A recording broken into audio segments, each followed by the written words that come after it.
ಒಂದು ಹಳ್ಳಿಯಲ್ಲಿ ಒಂದು ಚತುರ ಕೋಳಿ ವಾಸಿಸುತ್ತಿತ್ತು. ಅದು ಪ್ರತಿದಿನ ಮೊಟ್ಟೆ ಇಟ್ಟು ಆ ಮೊಟ್ಟೆಯಿಂದ ಆಮ್ಲೆಟ್ ಮಾಡುತ್ತಿದ್ದಿತು. ಎಲ್ಲರೂ ಹೇಳುತ್ತಿದ್ದರು, ಆಹಾ, ಈ ಕೋಳಿ ವ್ಯವಹಾರಿಣಿ ಅಂತೆ.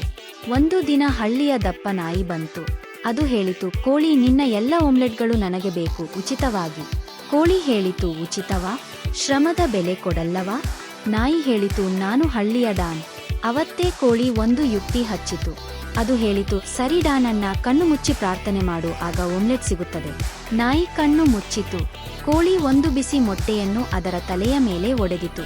ನಾಯಿ ಅತ್ತು, ಅಯ್ಯೋ, ಬಿಸಿ ಇದೆ. ಕೋಳಿ ಹೇಳಿತು, ಇದು ಟ್ರೇಲರ್ ಮಾತ್ರ, ಸಿನೆಮಾ ಇನ್ನೂ ಬಾಕಿ ಇದೆ. ನಾಯಿ ಓಡುತ್ತಾ ಪೊಲೀಸ್ ಸ್ಟೇಷನ್ಗೆ ಹೋಯಿತು. ಪೊಲೀಸ್ ಕೇಳಿದರು, ಯಾವ ಸಿನೆಮಾ? ನಾಯಿ ಹೇಳಿತು, ಮೊಟ್ಟೆಯ ಪ್ರತೀಕಾರ ಭಾಗ 1. ಪೊಲೀಸರು ನಕ್ಕು ಹೇಳಿದರು, ಇನ್ನು ಮುಂದೆ ಆ ಶ್ರಮಶೀಲ ಕೋಳಿಯನ್ನು ಯಾರು ಕಿರಿಕಿರಿ ಮಾಡಬಾರದು. ಕೋಳಿ ಹೇಳಿತು, ಧನ್ಯವಾದ, ಈಗ ಆಮ್ಲೆಟ್ ದರ ಡಬಲ್.